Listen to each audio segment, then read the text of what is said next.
I don't have that much energy. I'm sick. But I ain't dead, damn it. I saw what my New York Knicks did. I saw what they did. And I know what they gonna do tomorrow night, too. The Stephen A. Smith Show in the house. Holla.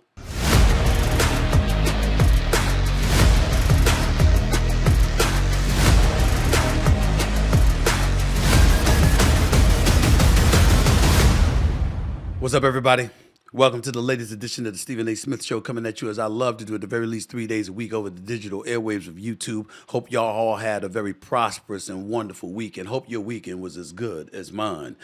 Because obviously there's a lot to get into, and I will be getting into all of the things that transpired this week, and particularly in the world of sports, but not before I take a moment to give thanks and props and love to my subscribers and followers. We've now exceeded over 632,000 subscribers. We continue to climb, and obviously that wouldn't be the case if it were not for your support, so thank you so much. Keep bringing it, and I'm going to keep on coming. If you want to like and continue to follow the Stephen A. Smith Show, just click the bell right there in the right-hand corner, and you too shall be the latest and newest member of the Stephen A. Smith Show family.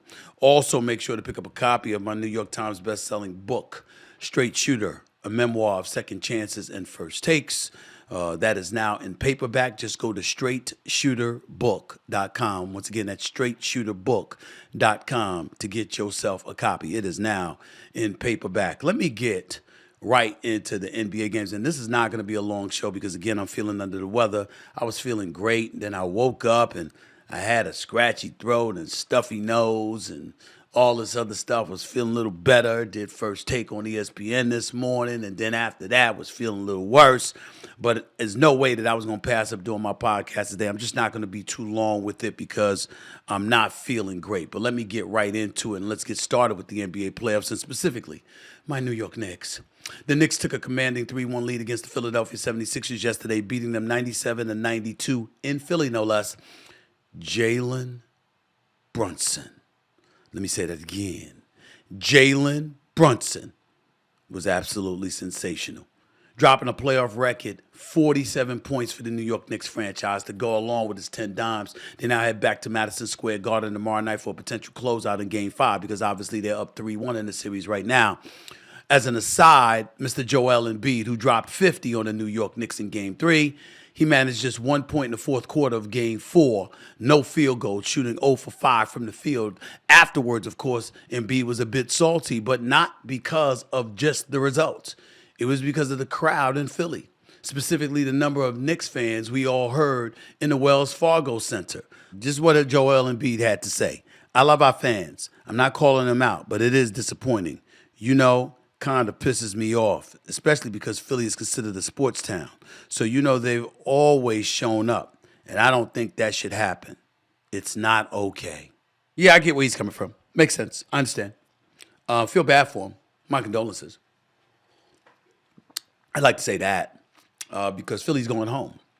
Joel Embiid is one of the greatest big men I've ever seen in my life. He's absolutely phenomenal, and on one leg to do what he's been doing this series is definitely admirable. But it wasn't his day yesterday. And when he complains about the Philly crowd, all I'm going to say to you is this. There's a difference between Knicks fans and most fans, just like there's a difference between Cowboy fans and most fans, stuff like that. And let me explain to you the difference. Ticketmaster and all of this stuff, they might have tickets on sale, and you might have people to pick up the phone and they say, we're going to call at 12 noon. Well, the New York Knicks fans was doing that at 6 a.m. That's who we are. That's who we are. And that's what happened, okay? Now, you need to understand that when you are a franchise that's been starving for a championship for years because you ain't won anything since 1973, okay? Damn it, and you sense the moment is arriving, that you're inching closer and closer and closer, you're going to be very, very supportive. You're going to be very happy. This is what's going on. That's the way you're going to see things. That's the way it's going to go, okay? With that being said, the New York Knicks are up 3-1. It ain't because of that damn crowd. It's because of the Knicks. It's because of Jalen Brunson. And it's because of OG Anunoby. You got to remember, Mitchell Robinson was down after Joel Embiid tugged away at his leg. Okay, a game he should have received a flagrant 2 for that. Should have been ejected that game, but that's neither here nor there. That's game 3. That's neither here nor there. Mitchell Robinson ultimately got hurt. He wasn't ready to go in game 4. Isaiah Hartenstein was your center. This dude, after not registering a foul in the first half, gets 5 fouls in the third quarter. I don't know what the hell Tom Thibodeau was thinking about leaving him out there, but you Hartenstein, don't you have a brain? Yes, he does. How the hell do you pick up 5 fouls in one quarter? Nevertheless, that was the situation, and because of that, OG Anunoby had to guard Joel Embiid. And guard him did he do. Lord have mercy. He was all up in him, got low on him, made it very compromising and difficult for him to use his legs and to gather movement. So Joel Embiid did the best that he could, but ultimately it wasn't good enough because he was ultimately neutralized. Nobody could stop Jalen Brunson. Nobody could stop him. 47 points. Put on an absolute show. And because of that, the New York Knicks are up 3-1. Let me say this about Jalen Brunson. Of course, Kevin Durant going to Golden State was a big deal. Of course, LeBron James going to the Miami Heat. And then after that to the Los Angeles Lakers as a free agent. That was a big deal. I challenge anybody, omitting those 2 situations, those 2 stories involving Kevin Durant and LeBron James. I challenge anyone to tell me a bigger free agent pickup than that. Tell me who it is. Who's been a better and a bigger free agent pickup than what Jalen Brunson has ultimately turned into be for the New York Knicks? The brother's a top 5 candidate for league MVP honors.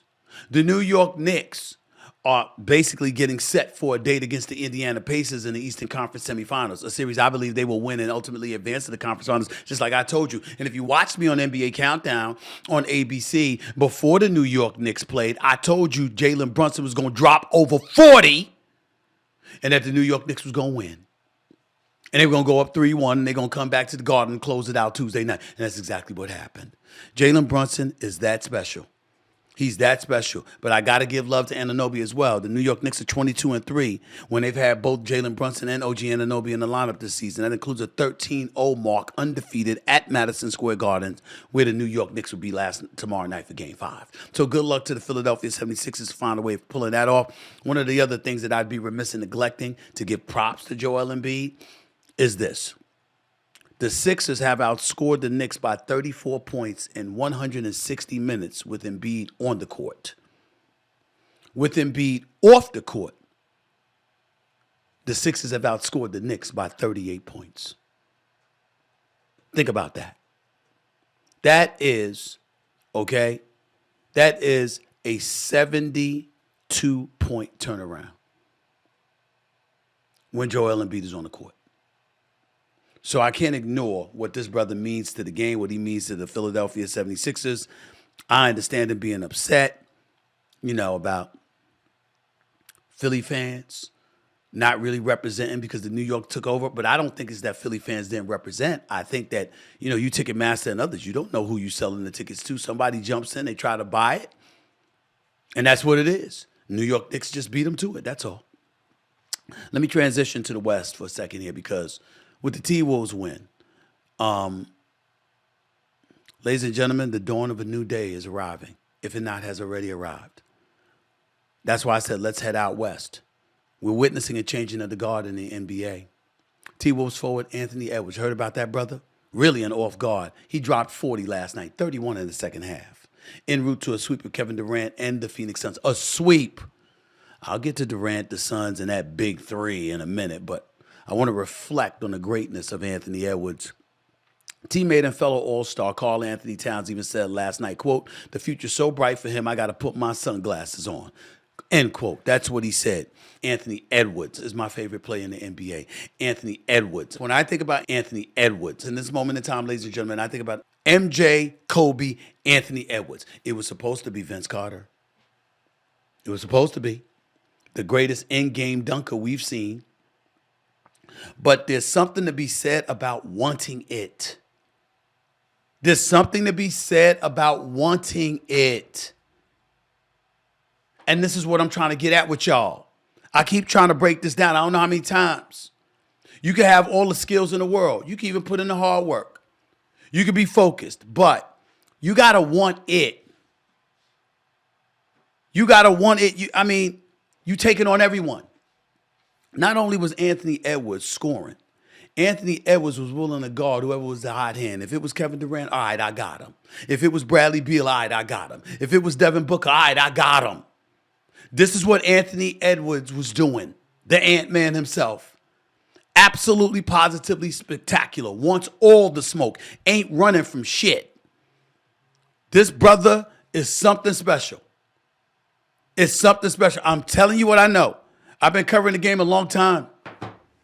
This brother, Anthony Edwards, you don't teach what he has. Not that athleticism, not that fire in his belly. He wants it bad. And he's not, and this is the thing that I love about him, ladies and gentlemen. He's not just somebody that wants it. He wants to take it from those who have it. I promise you, if he could have his perfect world, he'd want LeBron next. Now, that ain't going to happen. You do know that, right? You do know that, right? They ain't beating Denver 4 straight. But please be clear. When you look at an Anthony Edwards, he wants it that bad. And to watch, and here's another clue as to when somebody's stardom has ascended to such a degree, you got guys like Karl Anthony Towns talking about putting my sunglasses on. You know why he says something like that? Look at the team. Look at who they have.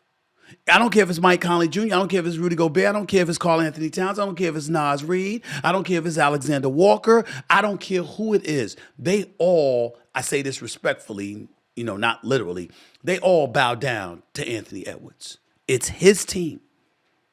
It's his team. He ain't playing.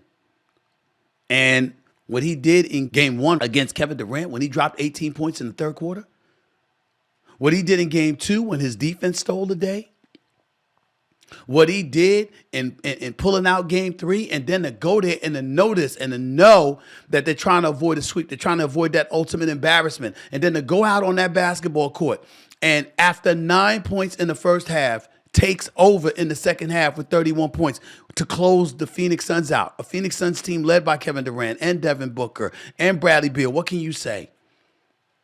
There's nothing else to say other than this is my favorite player in the league right now. This brother is box office. He is spectacular. He's somebody that you walk through the turnstiles to see, and the Minnesota Timberwolves know it. No wonder they have an ownership friction.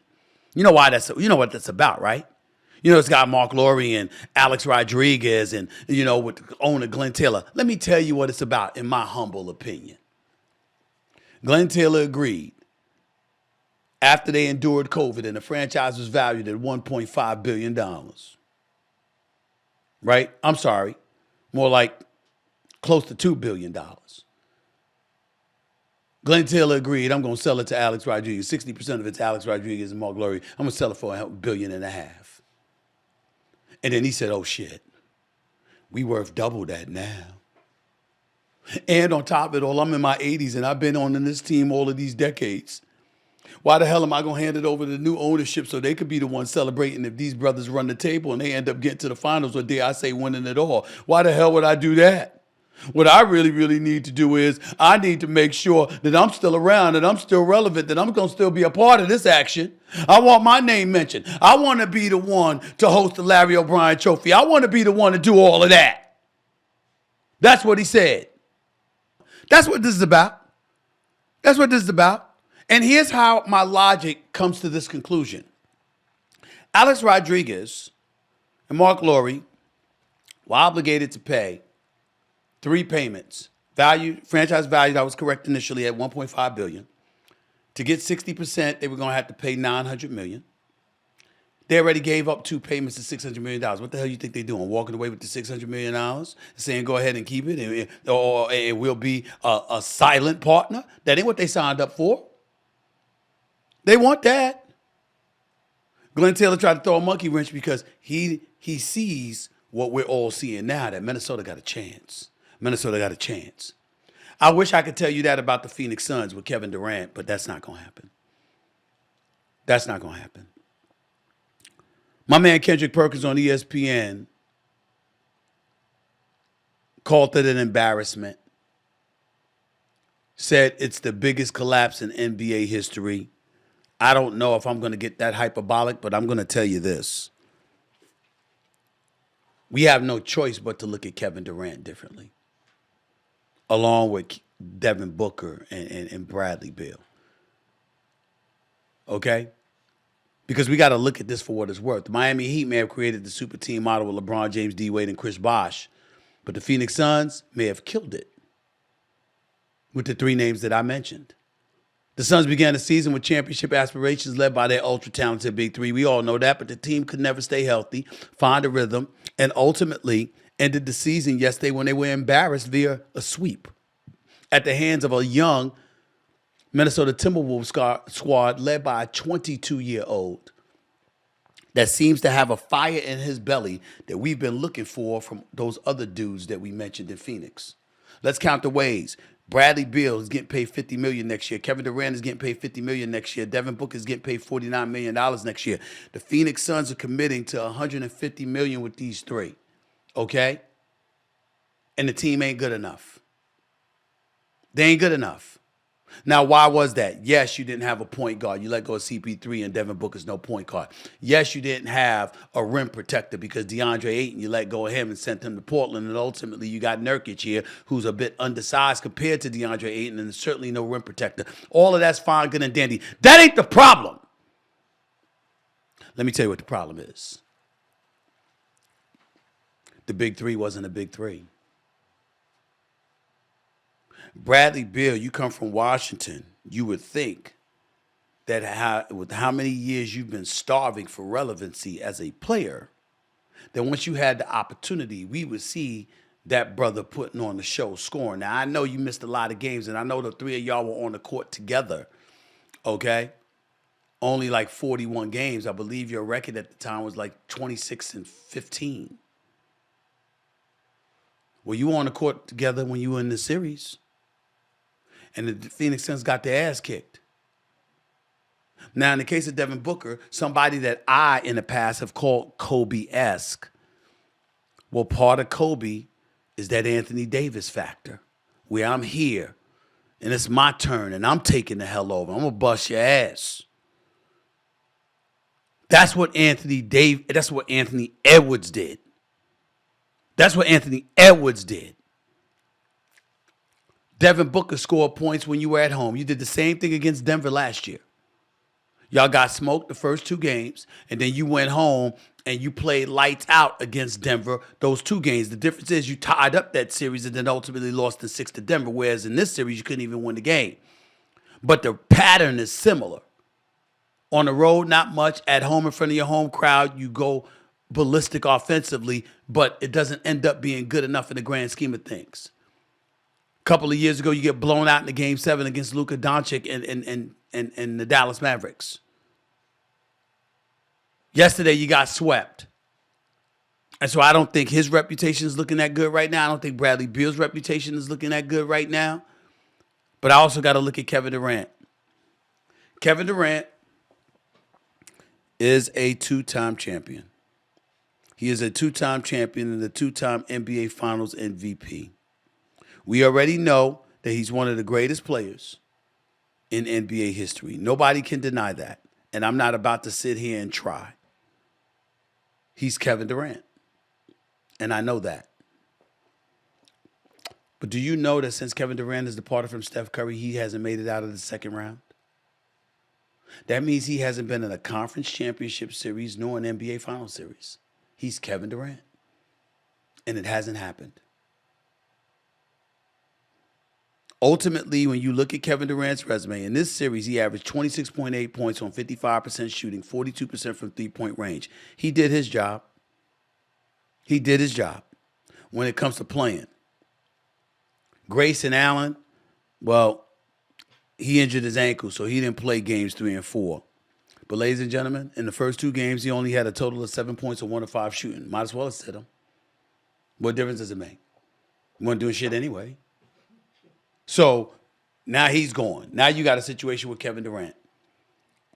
It's never pleasurable to say this. I know that people like himself and folks in his camp are never pleased when I say this. But I said it before and I'll say it again.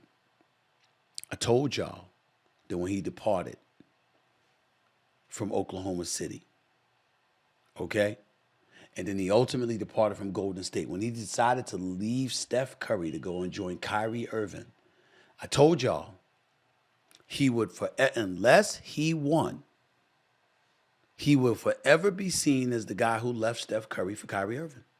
Now, that's not necessarily a bad thing because Kyrie Irving is a champion and Kyrie Irving is playing lights out. He dropped 40 yesterday against Dallas, but it just doesn't look good. And when you talk about the legacy of Kevin Durant, we don't talk about him in the same breath that we talk about LeBron James or the Kobes of the world and others. I never thought that I'd believe for 1 second that there's going to come a point in time where Kevin Durant is going to be an afterthought in NBA annals. Because he was that great. Once upon a time, I had Kevin Durant as the best player on the planet. I thought he was the best player on the planet Earth. I would have rather had him than LeBron back in the day. Because I thought he was that prolific. He was that sensational. But I would have been wrong. Because somehow, some way, LeBron is able to peel stuff out of people that Kevin Durant cannot. Not in Brooklyn, not in Oklahoma City before that, not in Phoenix now. And a couple of items before I move on to my next subject. Number one, I don't know if Kevin Durant's going to be there. Because if you're Matt Ishbia, the owner for the Phoenix Suns, who thought that he had the best roster in basketball and said that publicly, if you're Matt Ishbia, here's the question. Why keep this team together?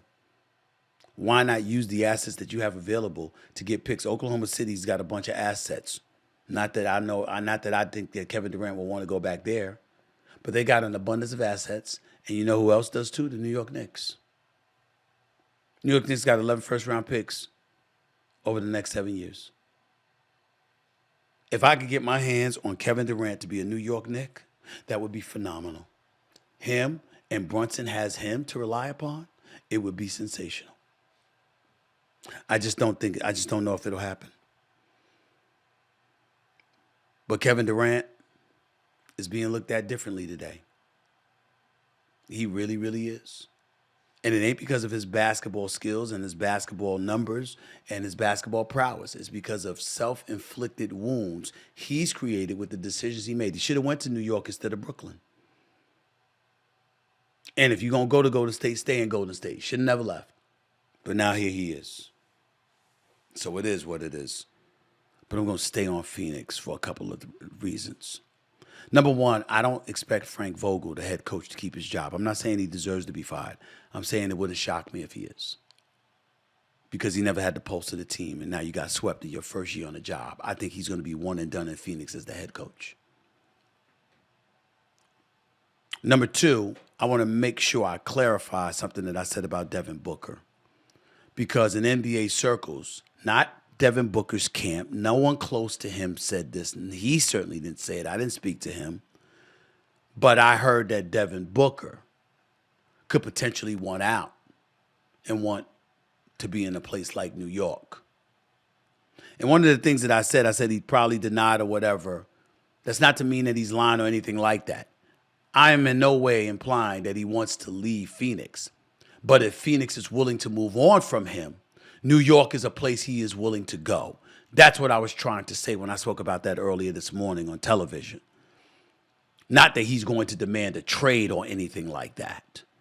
But I wanted to clarify that because somebody called me and said that it could be misconstrued that he's going to ask out of Phoenix to go to New York. And no, that's not the case. If Phoenix wants to move on from him because they haven't won anything with him, he would not mind going to New York. That is what I was told. So I just wanted to point that out.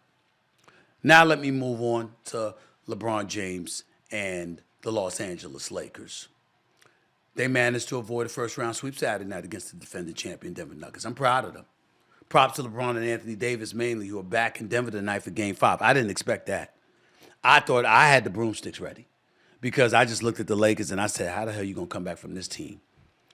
Denver seemed to be toying with them. Michael Porter Jr. one game, Aaron Gordon the next, Jokic always, Jamal Murray always. What the hell is going to happen? That's how I was thinking. And then suddenly, Denver couldn't hit anything.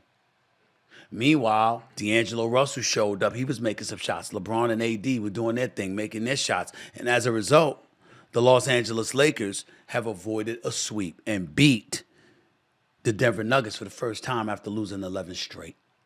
Props to them. I'm glad they did it. But I don't expect more than that.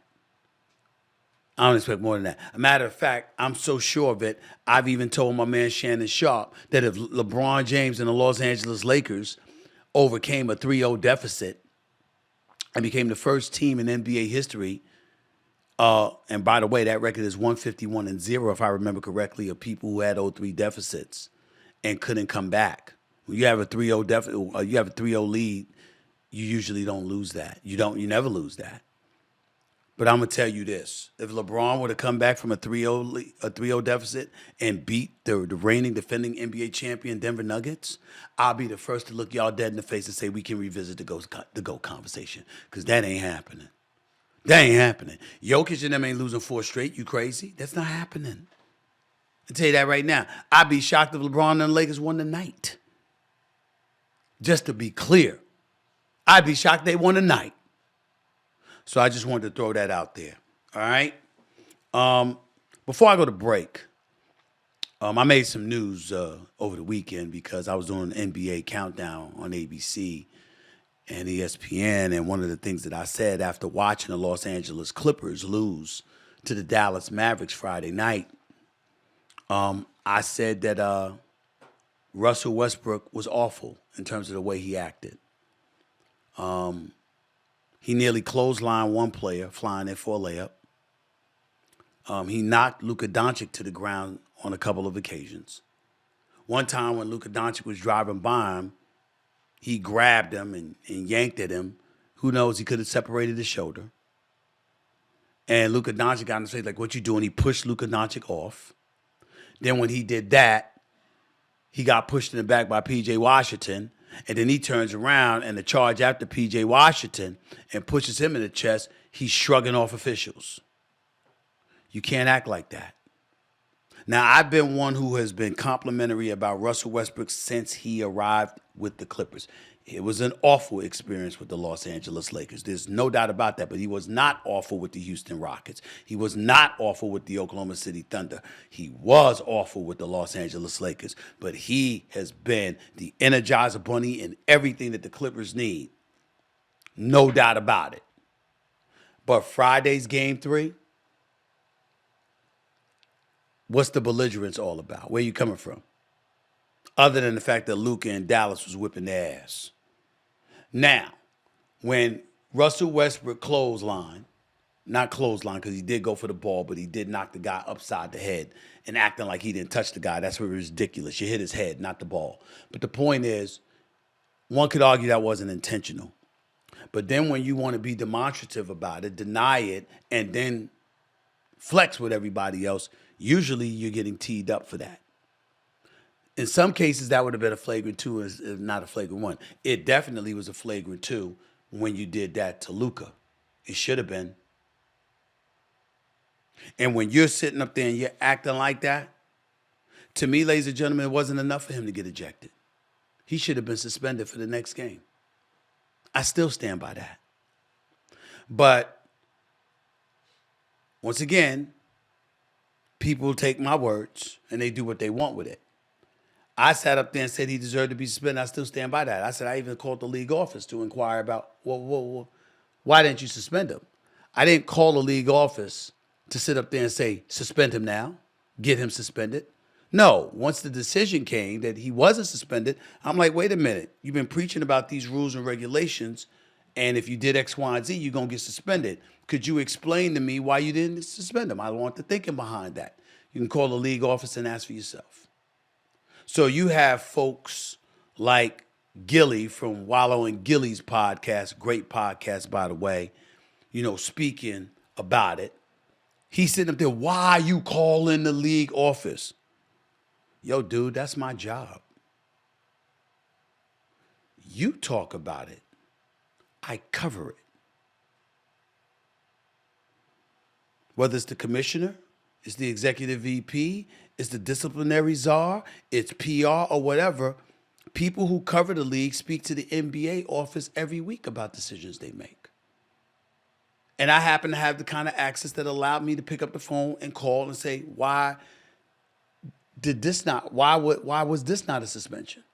I don't have a problem with it being, even though I would have suspended him, I don't have a problem with him not being suspended because I want all hands on deck if you're playing in the postseason. Yeah, I don't want any excuses. But if you're going to say that you're going to suspend somebody and then you didn't over such transgressions, not only do I have a right to inquire, I have an obligation because I cover the NBA. So I'm reading reports, and we got Yahoo Sports. They come out with some headline, with me snitching. We juveniles now? That's what we doing? We in the streets? We not talking basketball? I cover the NBA. And by the way, what do you mean snitching? Snitching implies that you're trying to reveal to folks what nobody else saw. You were playing on national television. We all saw it. What do you mean snitching? What are you talking about?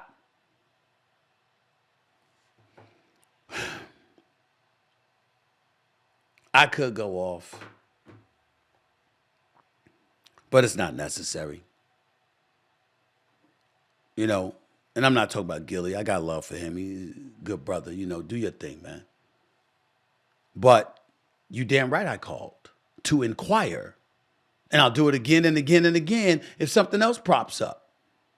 By the way, I didn't bring it up, but I inquired about Embiid too. When he yanked at Mitchell Robinson's leg. Why was that not an ejection?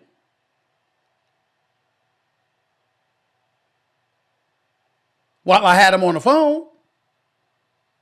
This is how you know.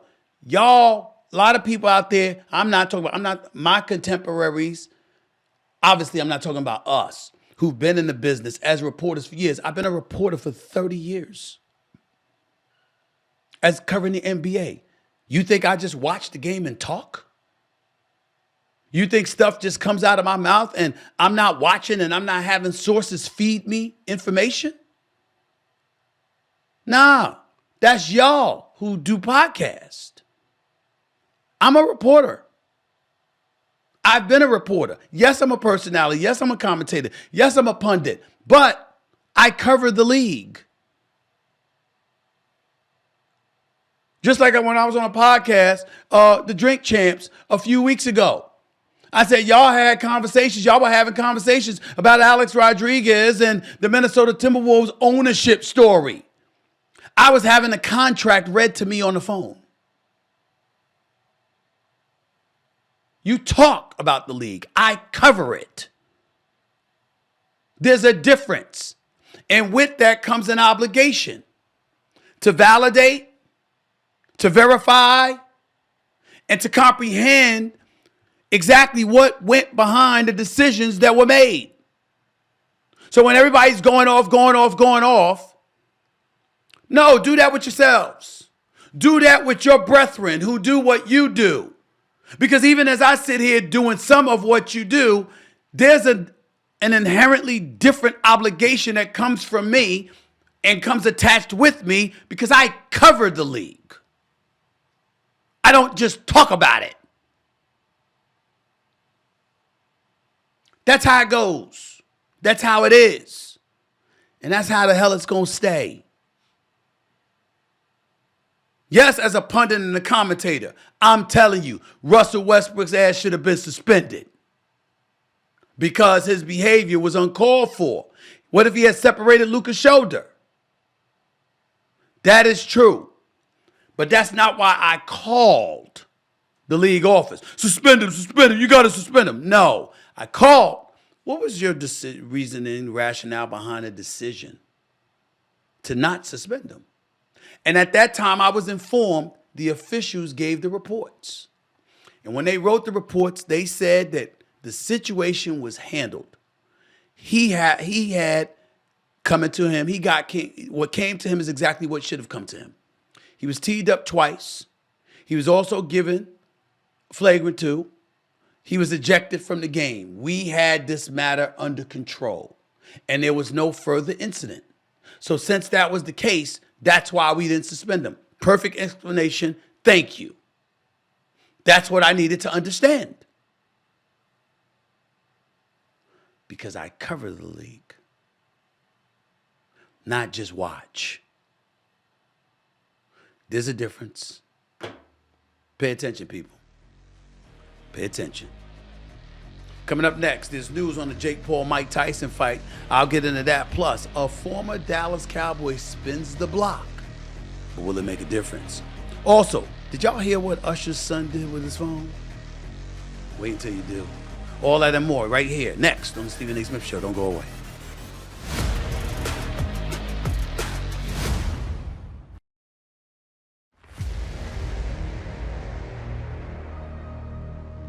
Have you all been watching the NBA playoffs? I'm sure you have. But do you know what makes watching them even more exciting? PrizePicks, that's right. With a big game happening every night, PrizePicks is here to help you cash in on all your basketball knowledge. You see, PrizePicks is a daily fantasy app where you can select 2 or more of your favorite players and then pick more or less on their projected in-game stats. But PrizePicks doesn't stop with basketball. You can choose from several sports, the MLB, NHL, the MMA, and everything in between. I make my picks and submit early, all in less than 60 seconds. Then I sit back and I chill and watch. And get this, PrizePicks will match your first deposit of up to $100. You heard me, right? Go to PrizePicks.com and use code SAS, that's my initials, of course, for a first time or a first deposit match of up to $100. That's SAS when you go to PrizePicks.com and use the promo code. Pick more, pick less. Guess what? It's that easy. Welcome back to the Stephen A. Smith Show right here over the digital airways of YouTube. Let's get to some, I can't believe I'm going to use these words, pro fighting, as in boxing. Jake Paul versus Mike Tyson, okay? We'll start in the world of boxing where the fight between this YouTuber, Jake Paul, and the former heavyweight champion of the world, Mike Tyson, will now be sanctioned as a professional fight. As a reminder, Tyson is 57 years old and Jake Paul is 26. That 31-year age gap will be the biggest in the history of professional boxing, which is exactly why it should not be sanctioned as a professional fight.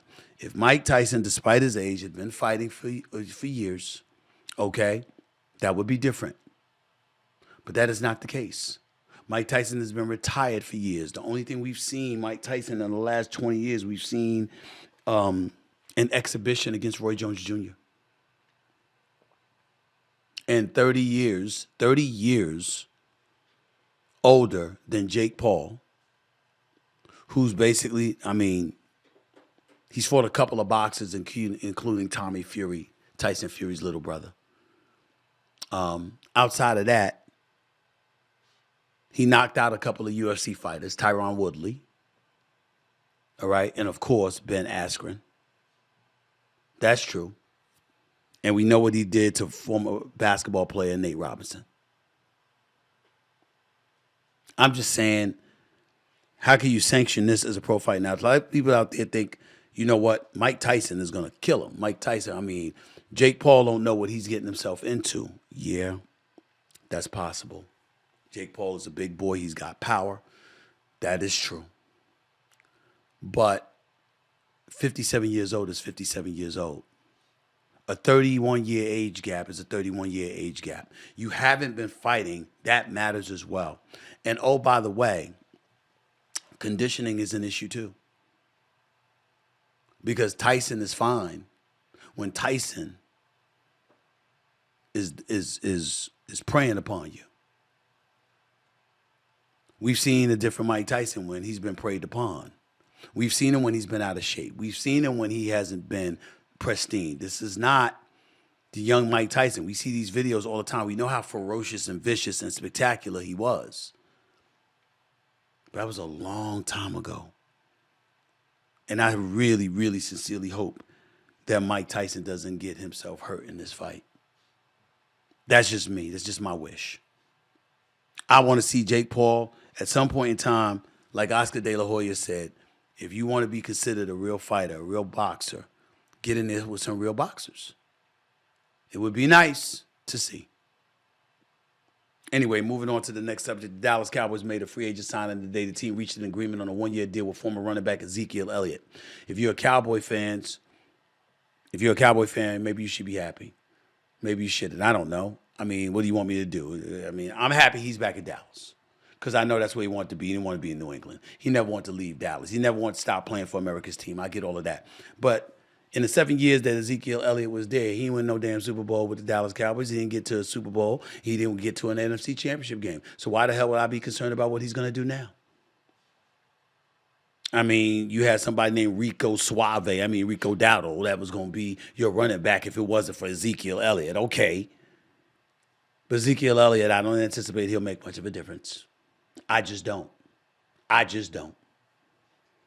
But I'm glad he's back in Dallas for his sake because I want the brother to be happy. Let's get back to the NBA playoffs, to what is clearly turned out to be the best series in the West. And you already heard where I stood about Russell Westbrook and where I stand on that. So I'm not going to reiterate that point. I stand by that. But nevertheless, he did play in Game 4. The Clippers, without Kawhi Leonard, ended up winning Game 4, courtesy of 33 points from both Paul George and James Harden. And now the series is tied 2-2.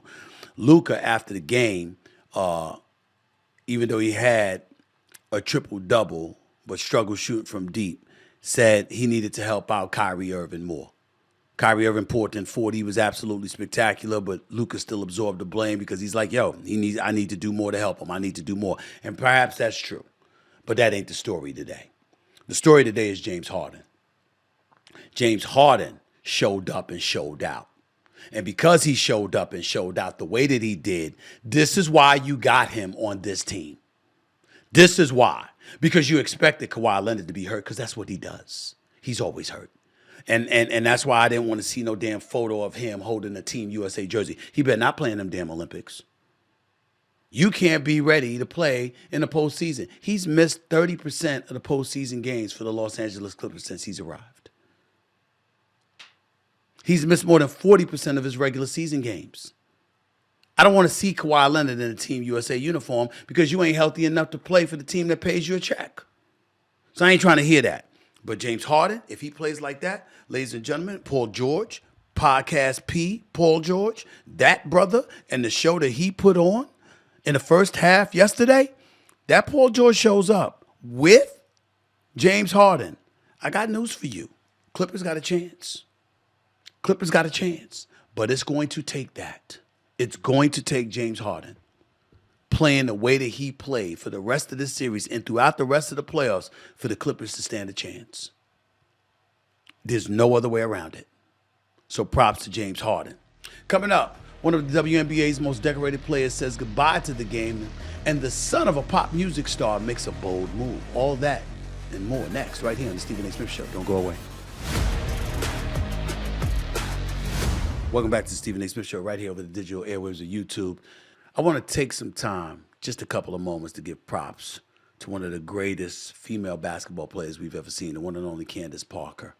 She's one of the WNBA's most decorated athletes who happened to have announced her retirement this weekend on social media.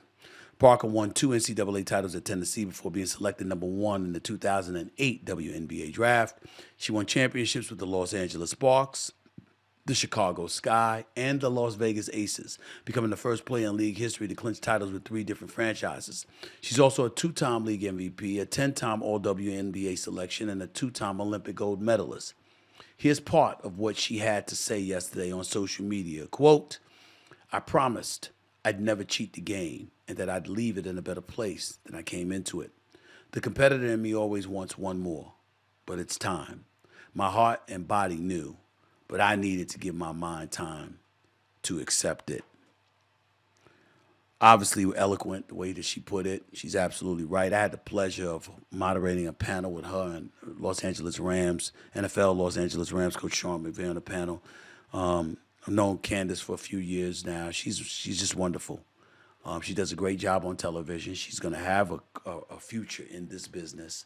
But to look at her resume, why don't we talk about her more often as one of the greatest players to have ever played? 3 championships, 2 MVPs, 1 WNBA Finals MVP, 1 Defensive Player of the Year award, 7-time All-Star, 2 Olympic gold medals, 2-time NCAA champion, 2-time NCAA Tournament's Most Outstanding Player, Naismith College Player of the Year, 2-time Wooden Award winner. Why the hell don't we talk about Candace Parker more? I don't know why, but we should. Congratulations. All the best to you. Looking forward to watching you on television do the great work that you've been doing. Keep up the great work. All the best. So happy for you. So happy for you. If your body was giving out, why mess around with it? You're a mama now. You got a lot of obligations. You know, you're fun-loving, want to have a good time and enjoy life. You've earned it. Do that. All right? Before I get on out of here for the day, I wanted to get to another subject in the world of pop culture and entertainment. Listen, we've all had celebrity crushes growing up. I'm not going to front. I loved Jane Kennedy. Let's do it again. Let's do it again. Bill Cosby, Sidney Poitier. I'm telling you right now, just go back to that movie and watch that opening scene. When Bill Cosby is on this construction truck or whatever, and he's loading and unloading his stuff, and Jane Kennedy in a nice, beautiful skirt just comes walking into the scene. Just trust me. You'll see George Foreman and Bill Cosby and others just drooling. And if you look at her, you'll understand why. Anyway, some kid, Naveed Raymond, the 15-year-old son of Grammy Award-winning singer Usher. I told you I had a crush, right? But he took his crush to the next level. The teen stole his dad's cell phone to message British pop singer Pink Pantheress on Instagram. When Usher checked his DMs, he noticed the pop singer's profile and didn't know who she was. After a quick investigation, Usher realized what happened and scrambled to explain the situation on IG stories. He apologized to the pop star, who responded with an invitation to her next show. Naveed shared a photo with Pink Pantheress on his IG page, and Usher reposted it explaining why he went easy on his son. Listen to this quote. "This was a great moment for Naveed. This was him moving on something he was passionate about. Yes, he violated my trust in the process, and for that I will never trust him around my phone. But I should have known better. Nonetheless, I appreciate the hustle and him making it happen. From a text to a concert to the artist, he masterminded this whole thing and made it happen." Well, that's one way to look at it. The other way to look at it is that you could be inviting, dare I say, unhealthy tendencies. I mean, you want to reach out, you want to DM folks. What you going to put on Instagram? What you going to say? Right? And you know, everything ain't meant to be pursued, I guess. But I understand where Usher's coming from. He is 15, and so we want to be nice because we've all had our crushes. And in fairness to Naveed, if Instagram actually existed and I could have DM'd Jane Kennedy back in the day, I can't exactly rule out the possibility that I might not have done the same. That is fair. I got to get on out of here for the day. As I told y'all, I'm sick, so thank y'all for sticking with me. I hope I feel better. I intend to feel better. But until next time, this is Stephen A. signing off. Peace and love, everybody. Enjoy the games tonight. Lakers will lose. Celtics will win. Knicks will close the deal in 5 tomorrow night at the Garden. Talk to y'all later.